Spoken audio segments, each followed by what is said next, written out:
바로 시작하겠습니다. 먼저 바르셀로나와 알라베스의 경기를 분석해 보도록 하겠습니다. 스페인 1부 3위의 바르셀로나입니다. 알라베스를 상대로도 어려운 경기를 할 가능성이 있습니다. 물론 홈에서는 실점률 통제가 되는 편이라 한 골로도 승점을 가져올 수는 있습니다. 그런데 그 한 골을 넣는 것이 어려울 수도 있고요. 알라베스가 지공 성향의 팀을 잘 막아내는 모습을 보여준 바 있고, 지난 경기 바르셀로나가 샤흐타르의 밀집 수비를 뚫지 못하고 크로스만 36회를 기록하는 최악의 경기력을 보여주었기 때문입니다. 레반도프스키도 침묵이 길어지고 있습니다. 결장자는 데용, 세르지, 가비 선수가 결정할 것으로 보입니다. 스페인 1부 14위의 알라베스입니다. 앞서 언급했듯이 지공 성향의 팀들을 제법 잘 상대했습니다. 리그에서 득점력이 가장 낮은 팀 중 하나지만 비아레알과 베티스를 상대로 1대1로 무승부를 기록하는 등 생각보다 잘 버티는 모습을 보여준 점은 긍정적으로 볼 여지가 있을 것입니다. 바르셀로나를 상대로도 대량 실점을 당할 만한 상황은 아닐 수 있습니다. 결장자는 시메오네, 세들러, 베나비데즈 선수가 결정할 것으로 보입니다. 바르셀로나가 한 골로도 경기를 가져올 수 있는 상황이나 생각보다 알라베스가 베티스와 비아레알 등 바르셀로나와 비슷한 지공 성향의 팀을 상대로 제법 인상적인 실점 억제 능력을 보여주었기 때문입니다. 물론 알라베스의 득점력 때문에 알라베스의 승리를 기대하기는 어렵고요. 가장 추천할 수 있는 픽은 3.5 언더가 될 것입니다. 다음은 세비야와 레알 베티스의 경기를 분석해 보도록 하겠습니다. 스페인 1부 14위의 세비야입니다. 아스날전과 비슷하게 상대의 지공 상황을 막아내려고 두 줄 수비 양상을 보여줄 가능성이 높습니다. 하지만 수비 라인 누수가 심한 상황이라 아스날전에서 크게 재미를 보는 양상은 아니었고, 간간히 시도하는 역습도 상대에게 번번이 막히는 모습입니다. 일단 베티스가 일정상으로는 좀 불리하지만 주전들이 지난 경기에서 선발로 출전하진 않았기 때문에 세비야가 아주 체력적으로 우위라고 보긴 어렵습니다. 결장자는 페스터, 마르카오, 라모스, 아쿠냐, 닐란드 선수가 결장할 것으로 보입니다. 스페인 1부 6위의 베티스입니다. 귀도, 이스코, 페키르가 모두 선발에서 제외되고도 4대1로 승리를 거두었습니다. 특히 이스코와 페르키가 모두 1도움씩을 기록하는 등 공격력을 투사해야 하는 상황에서는 쌍공미로 나서는 것도 기대해 볼 수 있을 듯한데요. 물론 기동력 문제로 인해서 역습에 취약한 점은 좀 아쉽긴 해도 귀도가 기동력 있는 편이라 1차적인 저지선 역할을 해줄 수 있습니다. 결장자는 바르트라, 실바, 사발리 선수가 결정할 것으로 보입니다. 일단 오픈플레이에서 중앙을 잘 쓰는 팀은 현재로서는 베티스에 가까운 상황입니다. 세비야가 수비를 가동하려고 해도 누수가 너무 많은 상황이라서 100%의 전력을 투사하기 어려운 상태죠.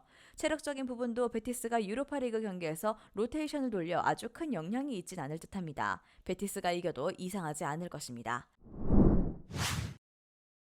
다음은 AT 마드리드와 비아레알의 경기를 분석해 보도록 하겠습니다. 스페인 1부 4위의 아틀레티코입니다. 그동안은 비아레알의 역습에 제법 팽팽한 관계를 유지해왔습니다. 다만 비아레알이 올 시즌에는 팀 컬러를 완전히 바꾸었지만 감독이 바뀌는 등 상태가 영 좋지 못한 상태인데, 특히 지공에 매달려야 하는 상황이라서 아틀레티코의 동적인 압박에 당할 가능성이 상당히 높아졌습니다. 비아레알은 이미 빌바오, 그라나다 등 상당히 빠르게 움직이는 팀에게 수비가 꽤 무너지는 양상이 강했습니다. 결장자는 헤이닐두, 비톨로, 르마, 데파이 선수가 결정할 것으로 보입니다. 스페인 1부 13위의 비아레알입니다. 앞서 언급했듯이 동적인 팀들을 상대할 때 수비적인 성과가 영 좋지 못한 상황입니다. 그나마 이런 팀들이 내주는 벌어진 간격을 공략하는 방식을 생각해 볼 수 있긴 한데, 이 역할을 해줄 수 있는 선수가 피노 정도밖에 없다는 사실이 뼈아픕니다. 잭슨이나 추쿠에제, 단주마 등 빠른 윙어들을 이적 시장에서 대거 보내버린 것이 매우 아쉬울 듯한 상태입니다. 결장자는 코클랭, 모레노, 포이스, 수아레즈, 페드라사 선수가 결정할 것으로 보입니다. 올 시즌 비아레알이 지공 성향으로 나가고 있는데, 이 때문에 적극적으로 나가는 동적인 팀들에게 제법 수비가 공략당하고 있는 상황입니다.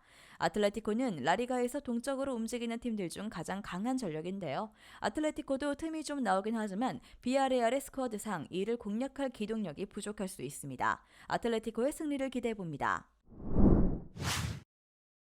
마지막으로 첼시와 맨시티의 경기를 분석해 보도록 하겠습니다. 잉글랜드 1부 12위의 첼시입니다. 토트넘을 상대로 대승을 거두긴 했지만 사실상 토트넘이 자멸해 주었다는 평가입니다. 이를 감안하면 75분까지 상대의 뒷공간을 공략을 하지 못한 공격진과 후반이 되자 세트피스 수비에서 불안감을 드러내는 등 첼시의 경기력과 현 주소가 선명하게 드러났다고 할 수 있었습니다. 실제로 여론도 첼시가 잘한 것이 아니라 수가 부족한 상황에서도 저돌성을 보인 토트넘을 칭찬하는 비중이 높습니다. 결정자는 은쿵쿠, 찰로바, 포파나, 사르, 디사시, 치루엘, 브로야, 라비아, 베티넬리 선수가 결정할 것으로 보입니다. 잉글랜드 1부 1위의 맨시티입니다. 주중 경기 여파가 거의 없습니다. 로드리와 알바레즈는 아예 쉬어버렸고 홀란드도 후반 15분경에 빼주면서 첼시전을 대비하는 모습입니다. 일단 알려진 바로는 데브라이너 이외에는 모두 출전이 가능한 상황으로 보이는 상태입니다. 전 후반에 모두 고르게 골을 넣는 편이지만 후반전에 득점 비중이 살짝 높은 편인데요. 시간이 갈수록 유리한 쪽은 맨시티가 되지 않을까 싶습니다. 결정자는 스테픈, 데브라이너 선수가 결정할 것으로 보입니다. 첼시의 후반 수비가 생각보다는 불안정한 편이고 지난 경기에서도 수적 우위를 크게 얻은 상황에서도 상대 뒷공간을 잘 공략했다고 보기는 어려웠습니다.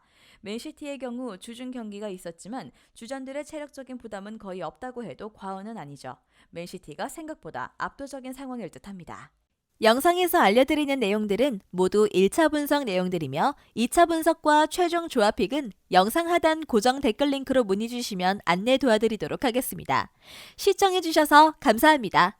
아직도 혼자 분석하고 계신가요? 이슬TV 스포츠 정보방에서는 실시간 스포츠 커넥션을 통한 소통하는 관리 시스템으로 확실한 수익을 전해드리고 있습니다. 정보방 입장 조건은 없으며 일반인들은 쉽게 접할 수 없는 배당 흐름 분석, 모든 경기 라인업과 결장자, 마지막으로 분석 모델링을 통한 최종 조합픽까지 무료로 제공해드리고 있습니다. 물론 마음에 안 들면 둘러보시고 나가셔도 됩니다. 혼자 하면 단기간으로 수익을 볼 수도 있겠지만 함께 하면 장기간으로 꾸준한 수익이 가능합니다. 정보방 무료 참여하시고 꾸준한 수익을 원하시는 분들은 영상 고정 댓글 링크로 문의 주시면 안내 도와드리겠습니다. 늦지 않았습니다. 함께 합시다.